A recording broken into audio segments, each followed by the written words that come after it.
Hello friends, welcome है आप सभी का आपके इस कृष्णा एजुकेशन यूट्यूब चैनल जो केवल और केवल बोर्ड एग्जामिनेशन की तैयारी करवाने के लिए बनी है। इसलिए इस चैनल को आपने अभी तक सब्सक्राइब नहीं किया तो इस चैनल को सब्सक्राइब कर दें और साइड के बेल नोटिफिकेशन को भी जरूर प्रेस कर दें ताकि हमारी वीडियोस का लेटेस्ट नोटिफिकेशन आप तक सबसे पहले पहुंच सके। आज मैं आपको इस वीडियो में कक्षा 11 हिंदी दिगंत भाग 1 का 10वां पार्ट सूर्य का सब्जेक्टिव क्वेश्चन आंसर करवाने वाला हूं। अगर आपको इस पार्ट का एक्सप्लेनेशन या फिर ऑब्जेक्टिव क्वेश्चन वाले क्लास को देखना है या फिर आप कक्षा 11 हिंदी दिगंत भाग 1 के इस बुक के किसी भी क्लास के वीडियो को देखना चाहते हैं तो आप डिस्क्रिप्शन में दिए गए लिंक क्लास 11 हिंदी दिगंत फुल सिलेबस के प्लेलिस्ट में जाकर इस बुक के किसी भी चैप्टर के वीडियोस को उस प्लेलिस्ट में आसानी से देख सकते हैं। इसलिए उस प्लेलिस्ट को जरूर चेकआउट कीजिएगा और उसे अपने दोस्तों के बीच भी शेयर कीजिएगा। और यहाँ पर सभी विषयों का पीडीएफ आपको बिल्कुल फ्री दिया जाता है। तो इस फ्री पीडीएफ को प्राप्त करने के लिए आप हमारे टेलीग्राम चैनल को ज्वाइन कर लीजिए। टेलीग्राम चैनल का लिंक डिस्क्रिप्शन में भी दिया हुआ है और आप टेलीग्राम एप्लीकेशन में कृष्णा एजुकेशन 12 सर्च करके भी ज्वाइन हो सकते हैं। तो चलिए बिना किसी देरी के अब इस क्लास को स्टार्ट करते हैं। आपके पाठ्य पुस्तक में दो तरह के क्वेश्चन होते हैं, एक पाठ के साथ और एक पाठ के आसपास। तो पाठ के साथ वाले क्वेश्चन इंपॉर्टेंट होते हैं और यही क्वेश्चन आपको मैं करवाता हूँ। सेम बुक का ही क्वेश्चन आपको करवाया जाता है। इस 10वें चैप्टर में सूर्य पाठ में आपके पाठ्य पुस्तक में कुल 16 प्रश्न उत्तर है। इन 16 प्रश्न उत्तर को मैं आपको आज करवाने वाला हूँ। और अगर आपके पास पाठ्य पुस्तक है तो एक बार मैच कर लीजिएगा, आपको वही क्वेश्चन करवाए जाते हैं जो आपके पाठ्य पुस्तक में दिया हुआ रहता है। और इस पूरे प्लेलिस्ट में, इस पूरे कोर्स में आपको आपका बुक ही पढ़ाया जा रहा है। तो अगर आपने इसके एक्सप्लेनेशन वाली क्लास को कर रखा है तो ये क्वेश्चन आपको पहले से ही याद होंगे। और अगर आपने इसके एक्सप्लेनेशन वाले क्लास को नहीं किया है, इस चैप्टर को नहीं पढ़ा है, तो आप सिर्फ इस क्लास को लास्ट तक देखिएगा, मेरी सभी बातों को ध्यानपूर्वक समझते हुए चलिएगा। मेरी कोशिश यही रहेगी कि ये 16 के 16 प्रश्न मैं आपको इस क्लास में बिल्कुल अच्छे से याद करवा दूं। इसलिए इस क्लास को लास्ट तक देखिएगा और ध्यान से समझते हुए चलिएगा। हमारा पहला क्वेश्चन है, वेदों में सूर्य के संबंध में क्या कहा गया है। ये जो पाठ है सूर्य, इस पाठ के लेखक का नाम था ओदोलेन समेकल जी। ओदोलेन समेकल जी ने एक पुस्तक की रचना की थी, कहाँ से आए देवता, और उस पुस्तक से इस पाठ का निर्माण किया गया सूर्य पाठ का, वो भी उनके निधन उपरांत, लेखक के निधन उपरांत।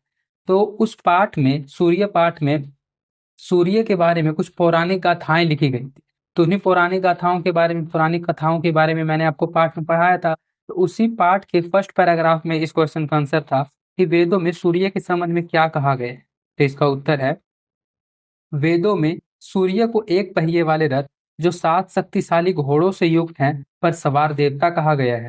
पलक झपकते ही 364 लीग की द्रुत गति से प्रकाश मंडल में वह घूमता रहता है। ऋग्वेद में सूर्य जो है उसको ईश्वर का सबसे सुंदर दुनिया कहा गया है। साथ ही दैविक सूर्य की संप्रभुता का आदर करने की भी सलाह दी गई है। वेदों में सूर्य को ऊर्जा तथा प्रकाश का अक्षय भंडार माना गया है। उसे धरती का संचालक भी बताया गया है। इस प्रकार सूर्य जो है वो समस्त संसार का संचालन करने वाला सर्वशक्तिमान देवता है, जो ऊर्जा तथा प्रकाश का अपरिमित भंडार जो है वो ब्रह्मांड को प्राप्त करता है। मतलब वेदों में सूर्य के बारे में ये बात लिखा गया है कि जो सूर्य देव हैं वे एक सोने की पहिए वाले, मतलब सोने की पहिए वाले रथ पे हैं, जिसको 7 शक्तिशाली घोड़े खींच रहे हैं और इतनी स्पीड से उसको प्रकाश मंडल में घुमा रहे हैं। वो स्पीड जो है वो 364 लीग की स्पीड है। द्रुत का मतलब होता है फास्ट, मतलब 364 लीग की फास्ट स्पीड से 364 लीग, ये एक स्पीड का मात्रक है। एक लीग जो होता है वो 3.5 मील समुद्री मार्ग के बराबर होता है। तो आप अंदाजा लगा लीजिए कि ये कितनी तेज स्पीड होगी। और इस स्पीड में, मतलब जो रथ पे सवार घूम रहे हैं, उसी देवता को सूर्य देवता कहा गया है ऋग्वेदों में। और ऋग्वेद में बताया गया है कि सूर्य जो है उसे ईश्वर का सबसे सुंदर दुनिया कहा गया है। और साथ ही जो दैविक सूर्य की संप्रभुता है उसका आदर करने की भी सलाह दी गई है ऋग्वेद में। वेदों में सूर्य को ऊर्जा तथा प्रकाश का अक्षय भंडार माना गया है और उसे धरती का संचालक भी बताया गया है। मतलब वेदों में ये बताया गया है कि अगर सूर्य न होता तो इस धरती पे जीवन का निर्वाह नहीं हो पाता, मतलब जीवन संभव नहीं हो पाता। और इसी प्रकार सूर्य जो है वो समस्त संसार का संचालन करने वाला सर्वशक्तिमान देवता है, जो ऊर्जा तथा प्रकाश का अपरिमित भंडार ब्रह्मांड को प्रदान करता है। अपरिमित का मतलब होता है, आपको पता है सूर्य से हम लोगों को ऊर्जा मिलती है और प्रकाश मिलती है, और ये ऐसी प्रकाश और ऐसी ऊर्जा जो कभी भी समाप्त होने वाली नहीं है, ये हमको हमेशा मिलती रहेगी। तो इसी तरह से अपरिमित भंडार प्राप्त करने वाला ये ब्रह्मांड के पास सूर्य है। तो सूर्य के बारे में वेद में क्या लिखा हुआ आप अच्छे से समझ गए होंगे। सूर्य के बारे में यही लिखा हुआ है कि वो किस तरह से रथ पे सवार होकर घूमते थे, पूरे संसार पर निगरानी रखते थे, और किस तरह से उनके द्वारा ही संसार पे जीवन निर्वाह लोग कर पाते हैं। और उनको सूर्य देव को प्रकाश का और ऊर्जा का एक भंडार बताया गया ब्रह्मांड में। सूर्य देव को प्रकाश का और ऊर्जा का एक भंडार बताया गया ब्रह्मांड में। इसके बाद हमारा नेक्स्ट क्वेश्चन है, भारतीय पौराणिक गाथाओं के अनुसार सूर्य के माता पिता कौन थे? पाठ में सूर्य के जन्म के संबंध में 2 कथाओं का उल्लेख है, उन दोनों कथाओं को संक्षेप में लिखें, मतलब उन दोनों कथाओं को विस्तार में बताएं। तो पाठ में सूर्य के माता पिता का नाम क्या था वो भी लिखा हुआ था। तो सबसे पहले इसमें आपको 3 चीज़ें याद रखनी है। पहले तो सूर्य के माता पिता का नाम क्या था, दूसरा इस पाठ में सूर्य पाठ में सूर्य के जन्म के संबंध में जो 2 कथा का उल्लेख किया गया, मतलब जो 2 पौराणिक गाथाएं बताई गई है, उन दोनों पौराणिक कथाओं के बारे में आपको पता होना चाहिए और उसी को आपको संक्षेप में लिखना है। तो भारतीय पौराणिक गाथाओं में वर्णित है कि सूर्य के माता पिता अदिति और कश्यप थे। मतलब सूर्य की माता का नाम अदिति था और उनके पिता का नाम कश्यप था। अदिति को 8 संतानें थी, उनकी 8वीं संतान अंडे की आकृति की थी, अतः उसका नाम मातृंड रखा गया। मातृंड का अर्थ मृत अंडे का पुत्र होता है, तो उसका परित्याग कर दिया, वह आसमान में चला गया, उसने अपने को वहाँ महिमा मंडित कर लिया। जो सूर्य की माता का नाम था वो अदिति था और उनके पिता का नाम कश्यप था, ये आपको याद रखना है। और पहली किस्सा ये था, मतलब पहली जो पौराणिक गाथा ये थी उनके जन्म के संबंध में कि उनकी जो माता थी उनको कुल 8 संतान हुए थे अदिति को, और उनकी जो 8वीं संतान थी वो अंडे की आकृति की उत्पन्न हुई थी, जिससे मातृंड नाम रखा गया था। मातृंड का मतलब होता है मृत अंडे की शक्ल वाला, उसका पुत्र था। तो इस तरह का था वो, इसीलिए उनके माता पिता ने उसका परित्याग कर दिया था, मतलब उसको छोड़ दिया था। तो जो सूर्य था, जो मातृंड था, वह आसमान में चला गया था और आसमान में जाकर उसने वहीं पर अपने आप को महिमा मंडित कर लिया और वही आगे जाके सूर्य बना। ये था पहला कथा। दूसरी कथा के अनुसार अदिति ने एक अवसर पर अपने पहले 7 पुत्रों से कहा कि वे ब्रह्मांड की सृष्टि करें, मतलब ब्रह्मांड का सृजन करें। माता का आदेश कोई भी संतान पूरा नहीं कर सका। मतलब उनके जो पहले 7 पुत्र थे, उन 7 पुत्रों को अदिति ने एक बार कहा कि तुम लोग ब्रह्मांड का सृजन करो, लेकिन उनमें से इस चीज़ को कोई भी नहीं कर पाया। इसका कारण यह था कि उन्हें केवल जन्म के विषय में जानकारी थी, वे मृत्यु से पूर्णतया अनभिज्ञ थे। जीवन चक्र की स्थापना हेतु अमृत की आवश्यकता नहीं थी, इस कारण वे लोग माँ की इच्छा का पालन नहीं कर सके। निराश होकर अंत में अदिति ने मातृंड से प्रस्ताव रखा। मतलब जब उनके पहले 7 पुत्र इस चीज़ को नहीं कर सके, क्योंकि वे मृत्यु को नहीं जानते थे कि मृत्यु भी होती है, वे जीवन चक्र के बारे में उनको कुछ भी नॉलेज नहीं था, वे इस चीज़ से पूर्णतः अनभिज्ञ थे। तो उनकी जो माता अदिति थी उसने आखिर में ये जो प्रस्ताव है वो मातृंड के सामने रखा, मतलब अपने 8वें पुत्र को इस चीज़ के बारे में कहा। तो उन्होंने, मतलब उनके 8वें पुत्र ने दिन और रात का तत्काल ही सृजन कर दिया। जो दिन जीवन एवं मृत्यु का प्रतीक था, मतलब दिन जो था वो जीवन का प्रतीक था और रात जो था वो मृत्यु का प्रतीक था। उक्त दोनों कथाएं हमारे पौराणिक ग्रंथों में उल्लेखित है, मतलब हमारे पौराणिक ग्रंथों में लिखा हुआ है। और यह घटनाएं जो है प्रतीकात्मक है, मतलब ये सभी घटनाएं जो है रचनात्मक है, इन सभी चीज़ों को किसी ने वास्तविक में नहीं देखा है, इसका ये बताया गया मतलब। तो क्वेश्चन में ये पूछा जा रहा था भारतीय पौराणिक गाथाओं के अनुसार सूर्य के माता पिता कौन थे। तो इसमें आपको याद रखना है कि सूर्य की माता का नाम अदिति था और सूर्य के पिता का नाम कश्यप था। पाठ में सूर्य के जन्म के संबंध में 2 कथाओं का उल्लेख है, उन दोनों कथाओं को आपको इसमें लिखना था और उन दोनों कथाओं के बारे में आपको पता होना चाहिए। अगर ये क्वेश्चन आपके एग्जाम में आएगा तो 5 नंबर का आएगा।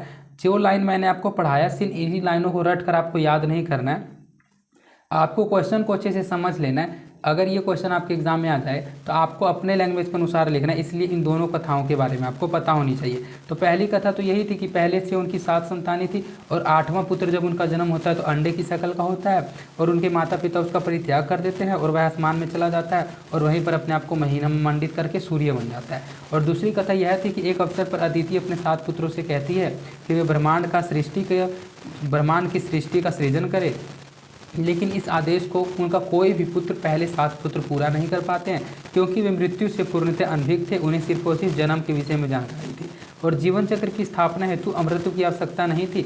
लाइफ साइकिल को चलाने के लिए, मतलब जीवन चक्र में किसी भी व्यक्ति का अगर जन्म हुआ है तो उसकी मृत्यु भी निश्चित होती है, तभी ये जीवन चक्र चल पाएगा। लेकिन उनके जो पहले 7 पुत्र थे वे मृत्यु से पूर्णतः अनभिज्ञ थे, तो वे इस चीज़ को नहीं कर पाए। तो उसकी जो माँ थी अदिति, उसने अपने 8वें पुत्र मृतृंड से कहा इस चीज़ को करने के लिए, उसके सामने ये प्रस्ताव रखा। तो उन्होंने, उनके 8वें पुत्र ने तत्काल ही दिन और रात का सृजन कर दिया। सृजन का मतलब होता है निर्माण कर दिया। तो आपको पता है सूर्य से ही हम लोगों को दिन और रात के बारे में पता चलता है। तो दिन और रात का निर्माण कर दिया, और दिन जो था वो जीवन का प्रतीक था और रात जो था वो मृत्यु का प्रतीक था। तो ये दोनों कथाएं आप समझ गए। ये दोनों कथाएं हमारे पुराने ग्रंथों में उल्लेखित है, मतलब लिखी हुई हैं, और ये घटनाएं जो है प्रतीकात्मक है, मतलब कि रचनात्मक है। तो इस क्वेश्चन को भी आप अच्छे से समझ गए होंगे, और ये अगर आपके एग्जाम में आएगा तो 5 नंबर का आएगा। इसके बाद हमारा नेक्स्ट क्वेश्चन है, दिन और रात किसके प्रतीक हैं? तो ये तो मैंने अभी आपको फर्स्ट क्वेश्चन में समझा दिया। बस उसी चीज़ को आपको याद रखना है कि दिन जो है वो जीवन का प्रतीक है और रात जो है मृत्यु का प्रतीक है। तो ये क्वेश्चन जब आपके एग्जाम में आएगा तो 2 नंबर का आएगा। उसमें कुछ लाइनें आपको अपनी तरफ से भी लिखनी होगी। जैसे दिन और रात हमारे दैनिक जीवन की गतिविधियों से संबंधित है। दिन में हम अपने समस्त कार्यों को निष्पादन करते हैं, मतलब दिन में हम अपने कार्यों को करते हैं, जबकि रात्रि में पूर्ण विश्राम करते हैं, आराम करते हैं। हमारे जीवन चक्र के, हमारे लाइफ साइकिल का 2 अंग है, दिन और रात, और यह दोनों जीवन और मृत्यु का प्रतीक है। दिन में हम जागृत अवस्था में अपनी दैनिक कार्यों में व्यस्त रहते हैं, किंतु रात्रि में हम शयन कक्ष में बिस्तर पर निद्रा में निमग्न होकर निष्क्रिय तथा निश्चेष्ट हो जाते हैं। मतलब हम लोगों को कुछ पता नहीं होता है, हम लोग निद्रा में चले जाते हैं, निमग्न हो जाते हैं, निश्चेष्ट हो जाते हैं, मतलब एक तरह से बेहोश हो जाते हैं, और यह एक प्रकार से जीवन और मृत्यु का प्रतीक है। तो इस क्वेश्चन में पूछा यही जाना था कि दिन और रात किसके प्रतीक हैं इस पाठ के अनुसार। तो दिन और रात में आपको पता है कि दिन और रात हमारे दैनिक जीवन की गतिविधियों से संबंधित है। दिन में कोई भी व्यक्ति अपने कार्यों को करता है, वो अपनी कार्यों को निष्पादन करने में ही लगा हुआ रहता है, और रात को वह विश्राम करता है, मतलब कि आराम करता है। और आपको पता है लाइफ साइकिल के 2 अंग हैं, दिन और रात। दिन जो है वो जीवन का प्रतीक है और रात मृत्यु का प्रतीक है। दिन में सभी व्यक्ति जागृत अवस्था में अपने दैनिक कार्यों में व्यस्त रहते हैं, अपने रोजमर्रा के कार्यों को करते हैं, किंतु रात्रि में सभी व्यक्ति शयन कक्ष में बिस्तर पर निद्रा में एक तरह से बेहोश हो जाते हैं, और इस प्रकार से यह जीवन और मृत्यु का प्रतीक है। तो इसमें आपको याद रही रखना, दिन जीवन का प्रतीक है और रात जो है वो मृत्यु का प्रतीक है। नेक्स्ट क्वेश्चन हमारा है, संज्ञा कौन थी, छाया से उसका क्या संबंध है, दोनों की संतानों का नाम लिखें। तो अगर आपने पाठ को पढ़ा होगा तो इस क्वेश्चन के बारे में आपको बिल्कुल अच्छे से पता होगा। इसके बारे में मैंने एक्सप्लेन करके बिल्कुल अच्छे से पाठ में भी समझाया था कि जो संज्ञा थी वो विश्वकर्मा देव की पुत्री थी, और उसका जो विवाह है वो सूर्य देव के साथ करवाया जाता है। तो उसी के बारे में आप इस क्वेश्चन में समझिएगा कि संज्ञा कौन थी, छाया से उसका क्या संबंध था, और दोनों की संतानों का, मतलब संज्ञा की संतानों का और छाया की संतानों का नाम आपको लिखने के लिए कहा जा रहा है। तो संज्ञा जो थी वो विश्वकर्मा की पुत्री थी। संज्ञा को सख्यु के नाम से भी पुकारा जाता था। ये थोड़ा सा टाइपिंग में मिस्टेक है, यहाँ सरन्यु नहीं सख्यु होना चाहिए था। तो संज्ञा को सख्यु के नाम से भी पुकारा जाता था। संज्ञा की 3 संतानें थी, मनु वैवस्यत जो कि सूर्यवंश के संस्थापक थे, यम जो कि मृत्यु का देवता है, और यमुना जो कि एक नदी है।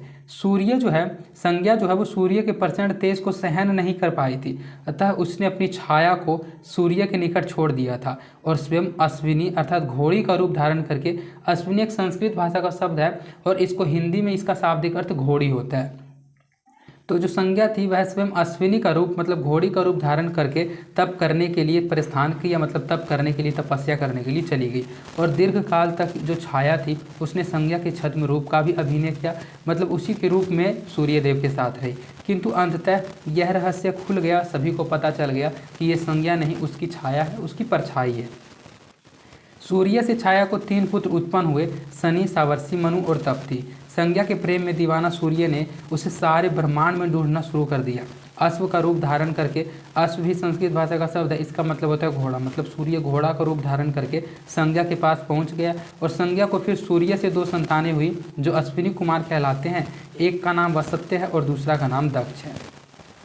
तो इसको आप अच्छे से समझ गए होंगे। इस क्वेश्चन में यही पूछा जा रहा था कि संज्ञा कौन थी, छाया से उसका क्या संबंध था, और दोनों की संतानों का नाम लिखें। तो संज्ञा जो थी वो विश्वकर्मा की पुत्री थी और उसको सख्यु के नाम से भी पुकारा जाता था। संज्ञा का जो विवाह है वो सूर्यदेव के साथ जब करवाया जाता है तो उसकी 3 संतानें होती है, 2 पुत्र होते हैं और एक पुत्री होती है। मनु वैवस्यत सूर्यवंश के संस्थापक, यम मृत्यु का देवता, यमुना जो कि एक नदी होती है। संज्ञा जब सूर्य के साथ रहकर 3 संतानों को जन्म देती है तो उसके बाद वह सूर्य के तेज को सहन नहीं कर पाती है, क्योंकि उसका जो प्रचंड तेज होता है उसको वह बर्दाश्त नहीं कर पाती है। तो वह अपनी जो छाया है, मतलब अपनी जो परछाई है, वो सूर्य के निकट छोड़ देती है और स्वयं घोड़ी का रूप धारण करके तपस्या करने के लिए कहीं दूसरी जगह चली जाती है।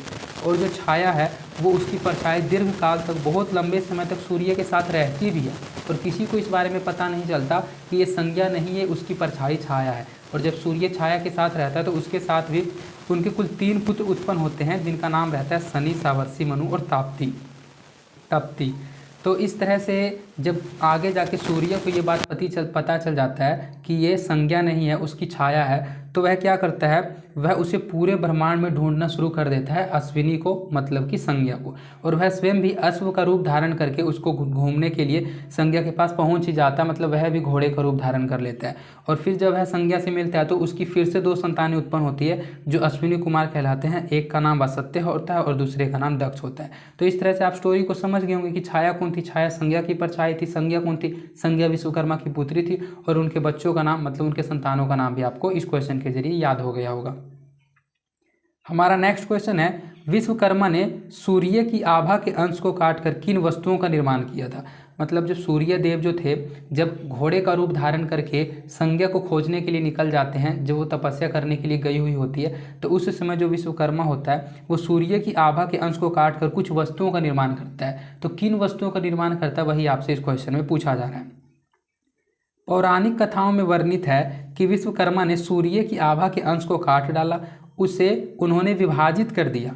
उससे उनके द्वारा विष्णु का सुदर्शन चक्र, शिव का त्रिशूल, यम का दंड, स्कंद की माला तथा कुबेर की गदा का निर्माण किया। मतलब आपको पता है जो विश्वकर्मा जी हैं उनको औजारों का, यंत्रों का देव कहा जाता है। मतलब किसी भी तरह के यंत्र का, किसी भी तरह का शास्त्र का जो निर्माण किया करते थे, अस्त्रों का निर्माण किया करते थे प्राचीन समय में, वो विश्वकर्मा देव ही किया करते थे। और आजकल भी लोग बड़ी धूमधाम से विश्वकर्मा पूजा को मनाते हैं। तो जो विश्वकर्मा जी थे वे संज्ञा के पिताजी थे।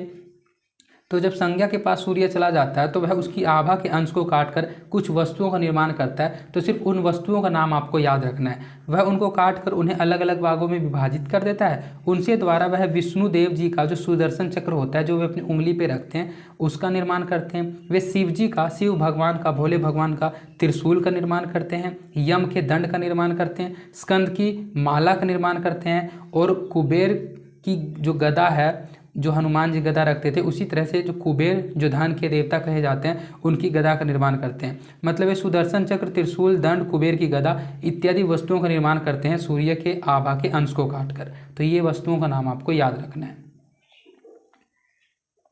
इसके बाद हमारा नेक्स्ट क्वेश्चन है 6th क्वेश्चन, और ये एक तरह से इंपॉर्टेंट क्वेश्चन है। ये आपको अपनी लाइफ के अनुसार अच्छे से याद रहना चाहिए। इसका इंपॉर्टेंस क्यों है वो मैं आपको आगे बताता हूँ। क्वेश्चन ये है, वर्ष के 12 महीनों के आधार पर सूर्य के अलग अलग नाम हैं। महीनों के नाम के साथ उस नामों को लिखें, साथ ही 12 महीनों के तद्भव देसी नाम भी लिखें। मतलब आपको पता है एक साल में कुल 12 महीने होते हैं। तो 12 महीने में मतलब सभी महीनों में सूर्य का जो नाम होता है वो अलग अलग होता है। अगर जनवरी में सूर्य का नाम ये है तो फरवरी में जो सूर्य का नाम है वो कोई दूसरे नाम से सूर्य को पुकारा जाएगा। तो प्राचीन समय में ऐसा होता था, और अभी भी वर्तमान में कई देशों में ये प्रथाएं चलती है प्राचीन समय के लोगों के द्वारा। तो सूर्य का अलग अलग महीनों में अलग अलग नाम होता है। तो वही आपसे पूछा जा रहा है कि अलग अलग महीने में सूर्य का क्या क्या नाम होता है, वो आपको लिखने के लिए कहा जा रहा है। और साथ ही 12 महीनों का जो देसी नाम होता है, जो तद्भव नाम होता है, वो आपको लिखना है। इसका मैंने बिल्कुल अच्छे से एक टेबल बना दिया है। वर्ष के 12 महीनों में सूर्य के अलग अलग नाम हैं। उन नामों का विवरण जो है वो इस प्रकार है। सबसे पहले तो आपको पता है कि जो हमारा हिंदी कैलेंडर होता है वो अप्रैल से मार्च होता है। मतलब इंग्लिश में न्यू ईयर जो होता है वो जनवरी से शुरू हो जाता है। जनवरी, फरवरी, मार्च, अप्रैल, ये मंथ के नाम आपको याद होंगे। लेकिन चैत, वैशाख, जेठ, आषाढ़, सावन, भादो, आश्विन, ये महीनों के नाम आपको याद नहीं होंगे, क्योंकि ये हिंदी के नाम होते हैं, हिंदी कैलेंडर में यूज़ किए जाते हैं। आपको पता है आपका जो नया वर्ष शुरू होता है, स्कूल का नया वर्ष, वो हमेशा अप्रैल को शुरू होता है, मार्च को समाप्त होता है। तो आपको ये याद रखना है, जो हिंदी कैलेंडर होता है वो अप्रैल से मार्च की तरफ होता है। मतलब उसमें जो पहला महीना होता है वो अप्रैल होता है। मतलब ये जो चैत है वो हिंदी में अप्रैल को कहा जाता है, वैशाख मई को कहा जाता है, जेठ जो है वो जून को कहा जाता है।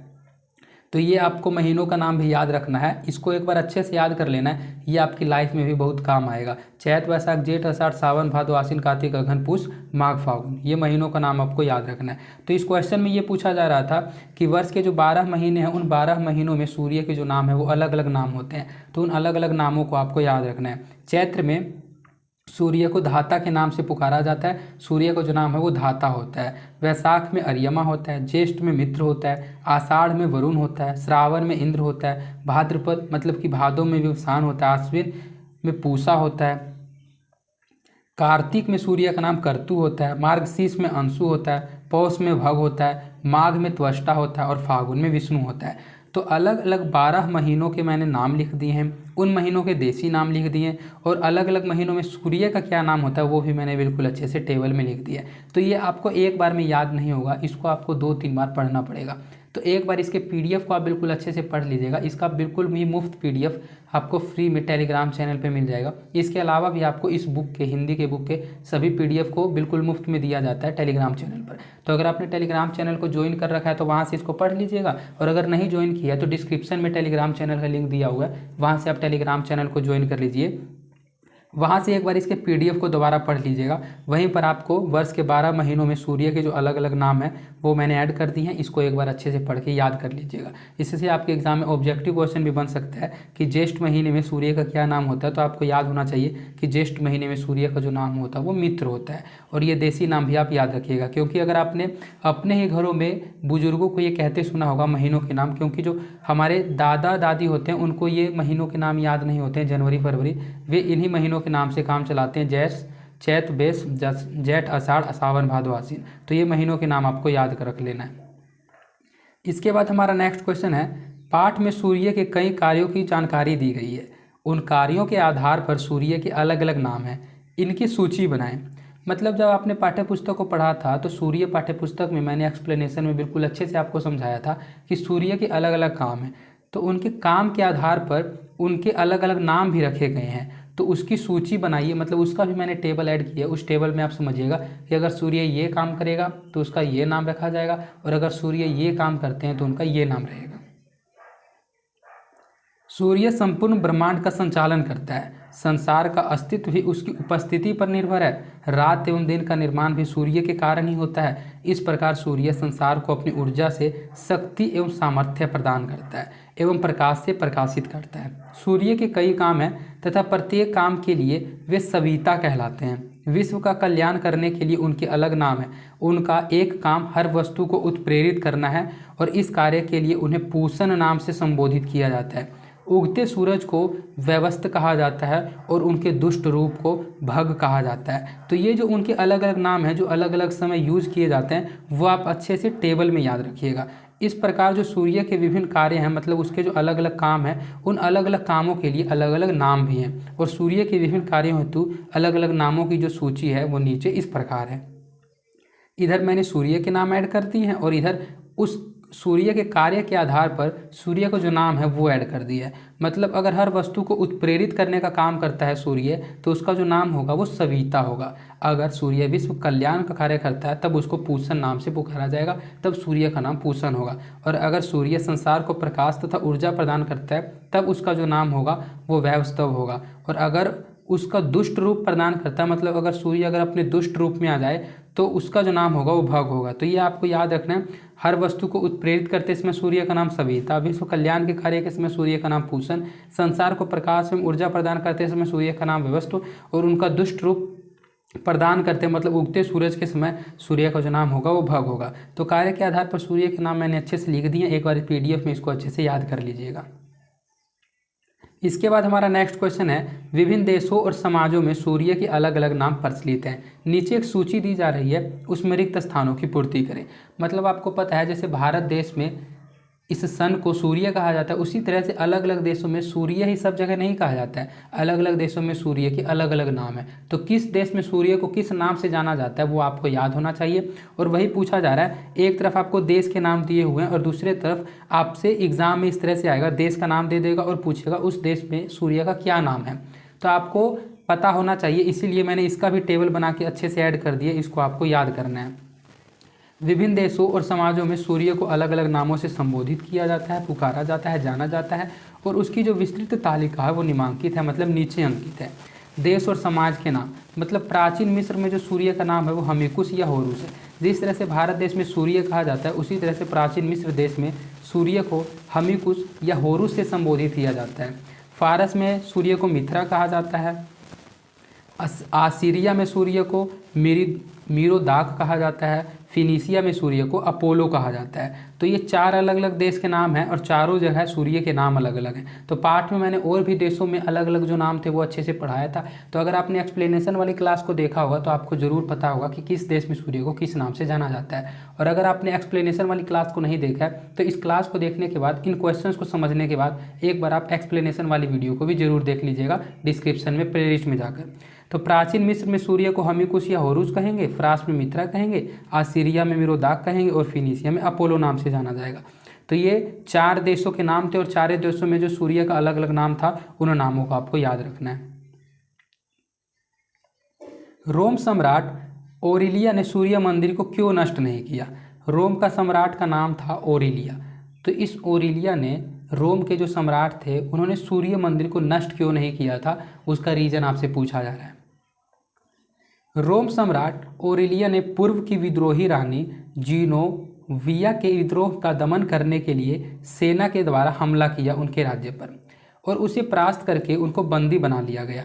उसकी दर्शनीय राजधानी पामीरा को ध्वस्त कर दिया गया, नष्ट कर दिया गया, किंतु सम्राट ने वहां भव्य मंदिर बनवा दिया और इसका कारण सूर्य देव का अजय होना था। संपूर्ण ब्रह्मांड में उनकी उपासना की जाती है, सूर्य देव की पूजा की जाती है तथा वे संसार को ऊर्जा तथा प्रकाश से समृद्ध किए हुए हैं, मतलब संपन्न किए हुए हैं।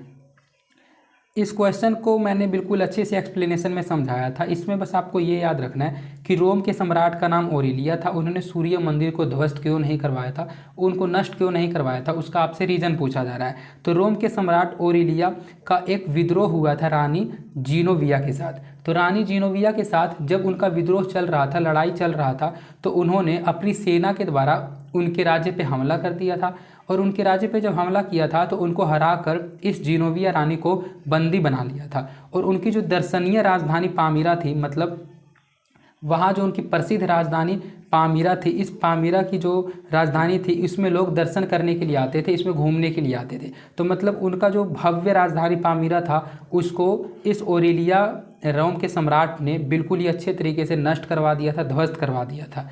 किंतु सम्राट ने वहाँ एक सूर्य मंदिर था उसको नष्ट नहीं करवाया था। उस मंदिर को उन्होंने क्या किया, और अधिक भव्य बना दिया, और अधिक बड़ा बनवा दिया और उसको समृद्ध बनवा दिया। और इसका कारण सिर्फ और सिर्फ यही था कि वे सूर्य देव को अजय मानते थे, मतलब वे जानते थे कि सूर्य देव की कभी भी हार नहीं होती है और संपूर्ण ब्रह्मांड में उनकी उपासना की जाती है। उनको पता था रोम के सम्राट को कि पूरे संसार में सूर्य देव की पूजा की जाती है तथा वे संसार को ऊर्जा तथा प्रकाश से समृद्ध किए हुए हैं, संपन्न किए हुए हैं। इसीलिए जब वे उस राज्य में हमला करते हैं तो उस राज्य की रानी को भी बंदी बना लेते हैं, उस राज्य की राजधानी पामीरा को भी ध्वस्त करवा देते हैं, लेकिन उस राज्य में जो सूर्य मंदिर होता है उसको नष्ट न करवा के उसका और अधिक अच्छे से निर्माण करवा के उसको एक भव्य मंदिर में रूपांतरित कर देते हैं। बस आपको इतना ही याद रखना है। इसीलिए वे नष्ट नहीं करवाते हैं क्योंकि सूर्य देव जो हैं वो अजय हैं और सूर्य संसार को ऊर्जा एवं प्रकाश से समृद्ध किए हुए हैं।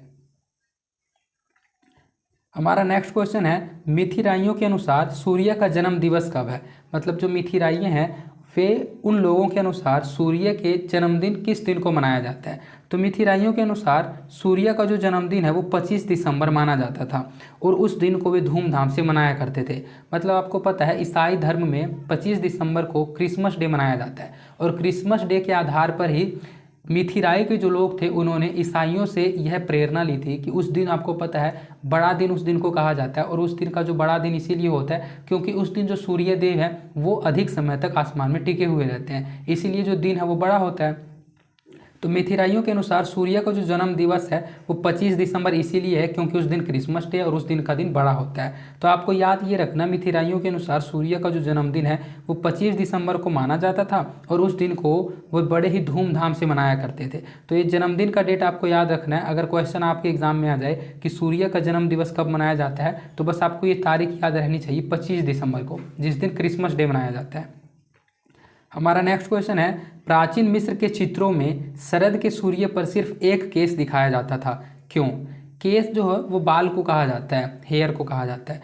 तो प्राचीन मिस्र के चित्रों में, मतलब प्राचीन मिस्र में जो चित्र हुआ करते थे, जो प्रतिबिंब चित्र, मतलब जो इमेज हुआ करते थे, उसमें सूर्य के सिर पर जो सूर्य का इमेज था उनके शरद के सूर्य का मतलब है ठंड ऋतु में जो सूर्य होता था उनके सिर पर सिर्फ एक केस दिखाया जाता था। ऐसा क्यों दिखाया जाता था? मिस्र के प्राचीन काल के चित्रों में शरद ऋतु के सूर्य के सिर पर केवल एक केस दिखाया जाता है और इसका कारण उनकी यह मान्यता रही है कि इस ऋतु में सूर्य जो है वो कमज़ोर पड़ जाते हैं। मतलब आपको पता है ठंड की ऋतु में जो सूर्य है, मतलब कि जो सूरज है, उनकी जो धूप है वो हम लोगों तक नहीं पहुंच पाती है, क्योंकि जो बादल है वो उनको घेर लेते हैं, उनके प्रकाश को हम तक पहुंचने नहीं देते हैं। तो प्राचीन काल में जो मिस्र का प्राचीन काल का चित्र हुआ करता था, उसमें शरद ऋतु के सूर्य के सिर पर केवल एक केस को इसलिए दिखाया जाता था क्योंकि इसके जरिए उनकी मान्यता यही रहती थी कि शरद ऋतु में, मतलब ठंड की ऋतु में, सूर्यदेव कमज़ोर पड़ जाते हैं और गर्मियों में वे ताकतवर पहलवान हो जाते हैं। तो सूर्य कमज़ोर क्यों पड़ जाते थे? सूर्य के कमज़ोर पड़ने का कारण शरद ऋतु था और शरद ऋतु के कमजोरी को ही दिखाने के लिए वे सूर्य के सिर पर, मतलब उनके माथे पर केवल एक केस को दिखाकर चित्र में इस चीज़ को रूपांतरित करते थे, हम लोगों के आगे प्रस्तुत करते थे। तो ये किस लिए प्रस्तुत करते थे वो आपको पता चल गया है। अब आपके 5 क्वेश्चन और हैं। अगर आप इस क्लास में अभी तक बने हुए हैं तो इस क्लास को लास्ट तक देखिएगा। अब आपके जो क्वेश्चन है वो बिल्कुल एक एक लाइन के क्वेश्चन आंसर होंगे। जो क्वेश्चन 5 अंक का होता है उसका आंसर मैं थोड़ा लॉन्ग लेकर आता हूँ, और जो क्वेश्चन 2 अंक का या फिर अति लघुत्तरीय टाइप 1 अंक का होता है उसका जो आंसर होता है वो शॉर्ट होता है। मतलब क्वेश्चन में क्या पूछा जा रहा है उसी के अनुसार आंसर बिल्कुल ही शॉर्ट और स्टिक बनाया जाता है। तो सिर्फ आगे के 5 क्वेश्चन तक बने हुए रहिए, आपको सभी क्वेश्चन क्लास में ही याद हो जाएंगे। हमारा नेक्स्ट क्वेश्चन है, सूर्य मंदिर के अवशेष भारत पाकिस्तान में कहाँ कहाँ मिले हैं? सूर्य मंदिर के भग्न अवशेष भारत के श्रीनगर के निकट मातृंड नामक स्थान पर मिले हैं और पाकिस्तान के मुल्तान में सूर्य मंदिर के अवशेष मिले हैं। मतलब इस क्वेश्चन में ये पूछा जा रहा है कि सूर्य मंदिर के अवशेष, मतलब उनके जो प्राचीन समय के अवशेष थे, वे अवशेष भारत और पाकिस्तान में, मतलब इन दोनों देशों में कहाँ कहाँ मिले हैं। तो सूर्य मंदिर के जो भग्न अवशेष थे वे भारत के श्रीनगर के निकट मातृंड नामक स्थान पर मिले हैं और पाकिस्तान के मुल्तान में सूर्य मंदिर के अवशेष मिले हैं। मतलब भारत के श्रीनगर में मिले हैं और पाकिस्तान के मुल्तान में मिले हैं। इन दोनों जगहों का नाम आपको याद रखना है। इसके बाद हमारा नेक्स्ट क्वेश्चन है, मैक्स मूलर ने सूर्य के संबंध में क्या लिखा है? तो मैक्स मूलर जो है वो एक लेखक का नाम है। अगर आपने क्लास 10th का एग्जाम दिया है तो मैक्स मूलर के बारे में आप जरूर जानते होंगे। आपने क्लास 10th में हिंदी गोदली भाग 2 में एक पाठ पढ़ा होगा, भारत से हम क्या सीखें, और भारत से हम क्या सीखे पाठ के जो लेखक का नाम था वो मैक्स मूलर ही था। तो उन्हीं मैक्स मूलर ने सूर्य के संबंध में क्या लिखा है वो आपसे पूछा जा रहा है। तो मैक्स मूलर एक लेखक थे और उनके बारे में आपने कहाँ पढ़ा है वो मैंने आपको बता दिया है। मैक्स मूलर ने अपनी पुस्तक में लिखा है कि वैदिक ऋचाओं में सूर्य का धीरे धीरे प्रकाशवान तारा से बदल जाने के कर्मिक विकास को देखा जा सकता है। सूर्य द्वारा सब कुछ देखा और जाना जाता है, इसलिए उससे यह बात आग्रह किया जाता है कि उसके द्वारा जो देखा या जाना जाता है उसे वह क्षमा करके भूल जाएं, इंद्र वरुण सावित्री देव में जो भी है। मतलब मैक्स मूलर सूर्य के संबंध में सिर्फ और सिर्फ इतना ही लिखते हैं। वे कहते हैं कि सूर्य जो वो एक भगवान है और उनके द्वारा इस दुनिया में क्या हो रहा है क्या नहीं हो रहा है उनकी निगरानी में सब कुछ होता है और उनके द्वारा सब कुछ देखा जाता है और जाना जाता है। तो वे कहते हैं कि उनसे सिर्फ यही आग्रह किया जा रहा है कि उनके द्वारा जो भी देखा या जाना जाए उसे वे माफ़ करके, उसे वे क्षमा करके भूल जाएं। इंद्र वरुण सावित्री दो में जो भी हैं उन सभी चीज़ों को वे भूल जाएं। मैक्स मूलर ने सूर्य के संबंध में सिर्फ और सिर्फ यही लिखा है। और मैक्स मूलर से रिलेटेड चैप्टर मैंने आपको क्लास 10th में पढ़ाया था। अगर आपने उस चैप्टर को पढ़ा होगा तो मैक्स मूलर जी के बारे में भी आपको बहुत कुछ बातें पता होंगी कि किस तरह से इन्होंने भारत से हम क्या सीखे। मतलब भारत के बारे में इन्होंने, ये थे भारत के नहीं लेकिन उन्होंने भारत से हम क्या सीखे पाठ में भारत की समृद्धि और भारत की प्रसिद्धि के बारे में बताया था। जिस तरह से आपको पता है ओदोलेन समेकल जी जो हैं इस पाठ के जो रचयिता वो यूरोप देश के थे, लेकिन फिर भी उनका जो इंटरेस्ट था वो आधुनिक भारत में था और वे भारत की ज़्यादा ही रचनाएं किया करते थे। तो मैक्स मूलर ने सूर्य के संबंध में यही लिखा था कि वे सब कुछ देखे और जानते हैं और उनसे यह सिर्फ यही आग्रह किया जाता है कि उनके द्वारा जो भी देखा या जाना जाता है उसे क्षमा करके वे भूल जाएं। राम ने शक्ति प्राप्त करने के लिए किस स्रोत का पाठ किया था? तो अगस्त्य मुनि द्वारा कहने पर राम ने शक्ति प्राप्त करने के लिए आदित्य हृदय स्रोत का पाठ किया था। पाठ किया था इसका मतलब होता है आह्वान किया था, तपस्या किया था एक तरह का। आपने रामायण जरूर देखा होगा, विष्णुदेव के ही एक रूप थे राम के रूप में। मतलब विष्णुदेव जो है वो राम के रूप में अवतार लेते हैं और रावण का अंत करते हैं। अभी हाल फिलहाल दशहरा पूजा आने वाला है तो रामायण के बारे में आपको जरूर पता होगा अगर दशहरा पूजा में आप अच्छे तरीके से दशहरा पूजा को मनाते होंगे। तो इसके बारे में मैं ज़्यादा नहीं बताऊंगा, इसके बारे में आप पहले से जरूर जानते होंगे। तो राम ने रामायण में शक्ति प्राप्त करने के लिए किस स्रोत का पाठ किया था? तो उस स्रोत का सिर्फ आपको नाम याद रखना है। उन्होंने अगस्त्य मुनि द्वारा कहने पर, मतलब अगस्त्य मुनि ने उनको सलाह दिया था आदित्य हृदय पाठ करने के लिए, और इसी आदित्य हृदय पाठ को करके उन्होंने शक्ति प्राप्त किया था और रामायण में रावण का अंत किया था, और रावण के अंत से ही दशहरा को मनाया जाता है। हमारा नेक्स्ट क्वेश्चन है अद्वय और सदावृद्ध शब्दों के क्या अर्थ हैं। तो ऋग्वेद में अदिति के लिए अद्वय हुआ और सदावृद्ध शब्दों का प्रयोग किया गया। आपको पता है वेद जो है वो 4 है, उन्हीं वेदों में से एक वेद का नाम ऋग्वेद है। तो ऋग्वेद में अद्वय और सदावृद्ध शब्दों के कुछ अर्थ लिखे हुए हैं, उनके कुछ शाब्दिक अर्थ हैं। तो अद्वय और सदावृद्ध इन दोनों का शाब्दिक अर्थ सिर्फ इस क्वेश्चन में पूछा जा रहा है। तो शाब्दिक अर्थ आपको सिर्फ यही याद रखना है, अद्वय का अर्थ होता है जो दो न हो, मतलब जो सिर्फ एक हो, जैसे अद्वितीय कहा जाता है, यूनिक कहा जाता है। यूनिक का मतलब है वो एक ही है पूरे संसार में, उसके जैसा इस दुनिया में, इस पूरे संसार में अन्य नहीं है। तो अद्वय का भी वही, अद्वय एक संस्कृत भाषा का शब्द है और इसका हिंदी शाब्दिक अर्थ होता है जो दो न हो, मतलब केवल एक हो। और सदावृद्ध का शाब्दिक अर्थ होता है जो सदा बढ़ते रहे, मतलब निरंतर अपने जीवन में आगे बढ़ते रहे, कभी भी रुके नहीं। तो इन दोनों का सिर्फ आपको शाब्दिक अर्थ याद रखना है। ऋग्वेद में अदिति के लिए अद्वय का शब्द का प्रयोग हुआ था और सदावृद्ध शब्दों का प्रयोग हुआ था। अदिति जो थी वो सूर्य की माता का नाम है, आपको याद होना चाहिए। और अद्वय का अर्थ होता है जो दो न हो, और सदावृद्ध का अर्थ होता है जो सदा बढ़ते रहे। इसके बाद आपका इस क्लास का लास्ट क्वेश्चन है मयूर कवि कौन थे, उनकी रचना का क्या नाम है। तो मयूर कवि जो हैं वो सम्राट हर्षवर्धन के दरबारी कवि थे। वे सूर्य उपासक थे। सूर्य उपासक का मतलब है सूर्य की उपासना करते थे, वे सूर्य देव की पूजा किया करते थे। और सूर्य की प्रशंसा में उन्होंने सूर्य शतकम की रचना की थी। सूर्य शतकम मयूर कवि जी के, जो हर्षवर्धन के दरबारी कवि थे, उन्हीं के एक रचना का नाम है सूर्य शतकम। मयूर कवि कौन थे और उनकी रचना का नाम क्या था, बस आपको यही याद रखना है। तो मयूर कवि की रचना का नाम था सूर्य शतकम, जो उन्होंने सूर्य की प्रशंसा में लिखा था, उसकी रचना की थी। और मयूर कवि जो थे वे एक कवि थे और सम्राट हर्षवर्धन के दरबारी कवि थे, मतलब जो हर्षवर्धन का शासनकाल था उसी शासनकाल में वे सम्राट हर्षवर्धन के दरबार में एक कवि का कार्य किया करते थे। और उसी समय उन्होंने सूर्य की प्रशंसा के रूप में सूर्य शतकम की रचना की थी, क्योंकि वे सूर्य उपासक थे, वे सूर्य की पूजा किया करते थे। तो इस तरह से मैंने आपको इस पाठ के पाठ्य पुस्तक वाले 16 प्रश्न उत्तर बिल्कुल अच्छे से कंप्लीट करवा दिए हैं, बिल्कुल अच्छे से सभी क्वेश्चन का आंसर अच्छे से समझा दिए। मैं आशा करता हूं कि ये सभी प्रश्न उत्तर आपको बिल्कुल अच्छे से याद हो गए होंगे। और अगर आपको इनमें से कोई भी प्रश्न समझ नहीं आया तो एक बार इसके PDF को जरूर पढ़ लीजिएगा, सभी प्रश्न उत्तर आपको याद हो जाएंगे। जैसे 1-2 क्वेश्चन ऐसे थे जिसमें अलग अलग महीनों में सूर्य के अलग अलग नाम क्या हैं, इस टाइप के क्वेश्चन को समझाया नहीं जा सकता, इस टाइप के क्वेश्चन को आपको खुद याद करना होगा। इसलिए इसके PDF को पढ़कर उस टाइप के क्वेश्चन को जरूर याद कर लीजिएगा। और इस क्लास के बाद इसके एक्सप्लेनेशन वाले वीडियो को भी जरूर देख लीजिएगा। अगर आपको यह वीडियो अच्छी लगी है तो इस क्लास को लाइक कर दीजिए, इस चैनल को सब्सक्राइब कर दीजिए, साइड के बेल नोटिफिकेशन को प्रेस कर दीजिए, जिससे मेरा मोटिवेशन बना हुआ रहता है और मुझे और अधिक वीडियोस बनाने की प्रेरणा मिलती है। और मेरी कोशिश यही रहेगी कि जैसे ही क्लास 11 का हिंदी मैं आपको कंप्लीट करवा दूं, उसके बाद आपको किसी अन्य सब्जेक्ट को भी क्लास 11 का जरूर पढ़ाया जाएगा। इसलिए आप क्लास 11 हिंदी दिगंत वाले प्लेलिस्ट को अपने फ्रेंड्स के बीच, अपने क्लासमेट्स और अपने दोस्तों के बीच ज़्यादा से ज़्यादा शेयर कीजिए। और जैसे ही क्लास 11 का हिंदी समाप्त होगा, कुछ स्टूडेंट्स कमेंट कर रहे हैं 12th क्लास के लिए, तो 12th क्लास का भी आपको हिंदी बहुत जल्द पढ़ाया जाएगा।